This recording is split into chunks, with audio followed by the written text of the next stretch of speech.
और एक बात और हमको ध्यान ये रखनी चाहिए कि अगर हमारा 10 वर्ष का बालक है, 12 वर्ष का बालक है, उसको सनातन धर्म के विषय में, हिंदुत्व के विषय में उतनी जानकारी नहीं है जितना किसी मुसलमान के बच्चे को है, तो कमी हमारी है।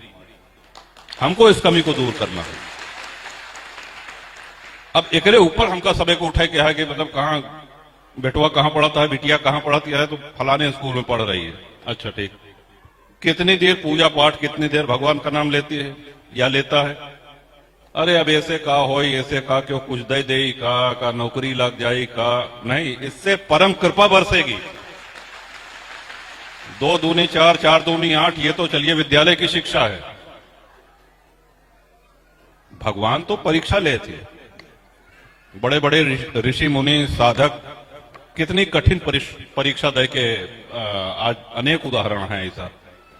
तो भगवानों तो ये देखता है हमका सब है कि सिर्फ एक कथा में ताली बजावत कि एकरे अलावा कुछ करता है धर्म के कार्य। होता ना जैसे कि सीसीटीवी कैमरा लगा रहा तो कहूं जाए कि सावधान, अब आप सीसीटीवी की नजर में है तो थोड़ा आदमी सावधान हो जाता कि हाँ भाई कैमरा में दर्ज होता है, लेकिन उनके सीसीटीवी तो 24 घंटा 12 महीना चलत रहा था। और भौतिक सीसीटीवी तो सिर्फ हमारे बाहर का मूवमेंट या बाहर की हरकत कैप्चर करता है। वो तो उनके सीसीटीवी जो है वो अंदर तक प्रवेश करत कि हृदय में कहा है, मन में कहा है, आत्मा का चाहती है, मनई का चाहता है, एकरे मन में कहा है, कहत कहा है। उनके सीसीटीवी से हम सभी नहीं बच सके थे।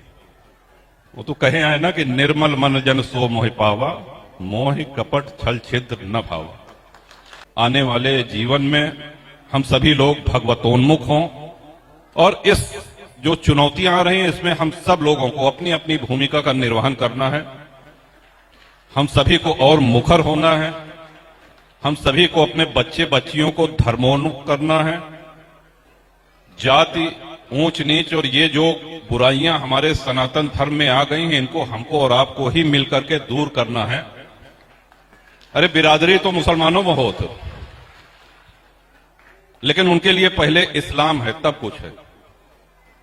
तो हमारे लिए भी सनातन सर्वोपरि है। फिर वो अलग अलग जातियों में है, चलिए वो वैवाहिक कार्यक्रम है कि शादी ब्याह में उस जाति में विवाह हो, वो एक अलग विषय है।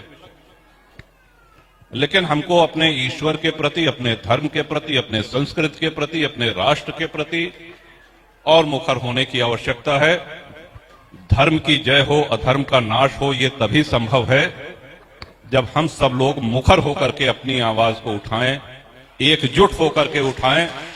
और धर्म की जय तभी होगी जब अधर्म का नाश होगा, और अधर्म का नाश हम सब लोगों को ही करना होगा। कोई ऊपर से अवतार लेकर के नहीं आने वाला है। हम सब लोगों को मुखर होकर के इन चुनौतियों का सामना करना होगा।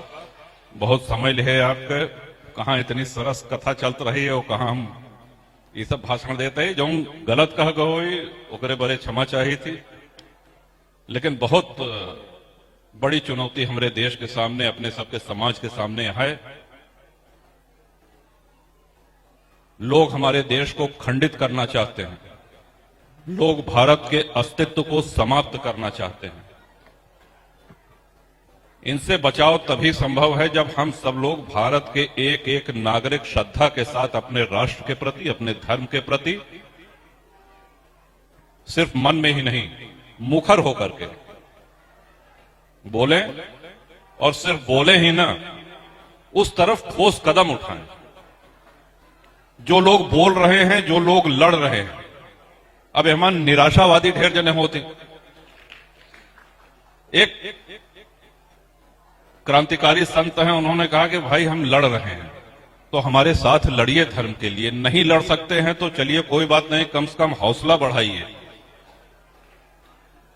वो भी नहीं कर सकते हैं तो 2 कदम चलिए। अगर वो भी नहीं कर सकते हैं तो चलिए बैठे रहिए, कुछ मत करिए, लेकिन कम से कम गाली मत दीजिए, कम से कम बुराई मत करिए, कम से कम जो कर रहे हैं उनका मनोबल मत तोड़िए। तो अपने इस सोच को, भगवानों तो देखा थे ना, हम सबे जौन मांगी थी मिल जात, देर सवेर हो सकत हो। एक अच्छा परिवार देखे कितना पुण्य हमारे सबके ए जन्म के पूर्व जन्म के यहाँ की गंगा तट के वास मिला, अवध के भूमि में जन्म भर, कितना पुण्य। तो भगवानों देखा थी ऊपर से कि एका इतना दे दे है, ये हमरे बरे का करता है, ये धर्म के बरे का करता है।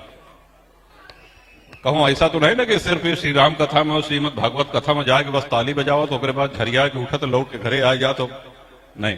हम लोगों को एक सजग, समर्थ, सक्षम, सबल सनातनी बनना है और बजरंग बली की कृपा से, हनुमान जी महाराज की कृपा से ये हो के रहेगा। जीत और विजय सनातन की ही होगी, जीत भारत माता की ही होगी। बहुत बहुत धन्यवाद। जय जय सिया राम।